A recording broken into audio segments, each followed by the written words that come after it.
It is a busy day. It's January 30th. I'm looking at the calendar here, January 30th, 2015, and yet it is 2016 decision day for Mitt Romney. We've all been talking for a couple of weeks now, somewhat surprised when Mitt Romney said, I'm seriously thinking about running for president again. This would be a third time. With me this morning as Governor Romney prepares to talk to supporters to share their insights and their reporting, Margaret Talev of Bloomberg, Chris Moody of CNN.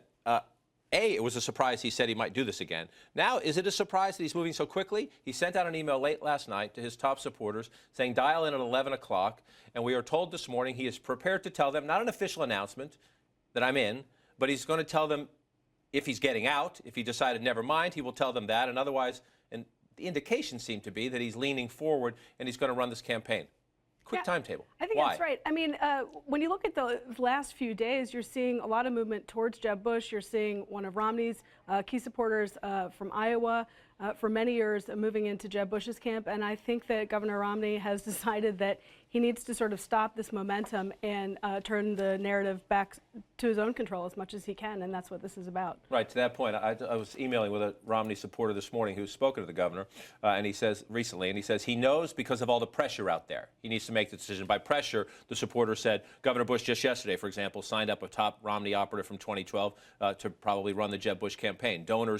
Some Romney donors have been saying, sorry, Governor, I'm going to be with Governor Bush this time. Is that what it's about, stopping the quote-unquote bleeding among the operatives and the activists and the donors? This is the behind-the-scenes donor campaign going on right now. He's not necessarily going after the run-of-the-mill people who are going to vote for him around the country, but the people who are going to fund his campaign. And that includes through the PAC, possibly the super PAC that'll be a part of the campaign, because what Jeb was doing was snatching up all of those people very quickly, and there was very little alternative necessarily for that type of donor looking for the so-called establishment candidate. And I think Mitt Romney wanted to wait a little bit longer if he was going to make that decision. But by Jeb starting the gun, Romney had to get in and let those donors know that he's seriously thinking about it as well. Let's go through some of the pros and cons. Our last three presidents, President Obama, President George W. Bush, President Bill Clinton, won on their first run.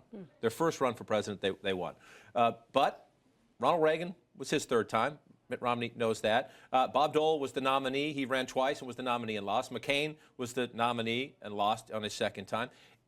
In this age, the Twitter age, are voters ready to give you a third time? It's much harder. The time cycles are much more compressed. This is not Ronald Reagan's campaign cycle anymore. And you do see Mitt Romney doing some of the public outreach, although, again, the purpose of the public outreach is for the behind-the-scenes campaign. But as he tries to rebrand himself and make this case that he's sort of more of a populist, more in touch with the common man's concerns, you see him struggling to find that window to make that third bit if it's possible. And yet, even if he loses some activists and supporters, even if he loses some big donors, he was just the presidential nominee in the last cycle. He's got more than anybody else, whether it's Jeb Bush, Chris Christie, Rand Paul, Ted Cruz. He would start with more than anybody else. He has the experience of going through those debates. Now, if you're not a Romney fan, you can say he made some mistakes in those debates, and the question is whether or not he's learned the lessons from that. But from an experience standpoint, pretty formidable. If even people out there laughing, saying, oh, no, not Mitt again, oh, you had your chance,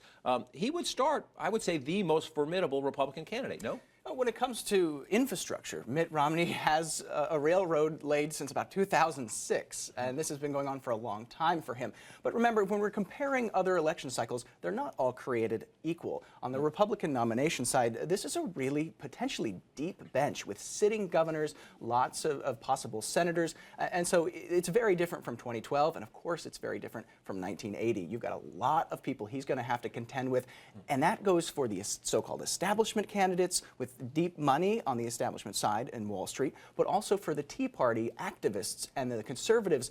They're going to be coming against him too. So he might be very formidable, yes, but it's a tough road ahead. It's a crowded field. He'll have attacks from the establishment candidates and attacks from the Tea Party. We'll see if he's up to that challenge if he runs. The question is if.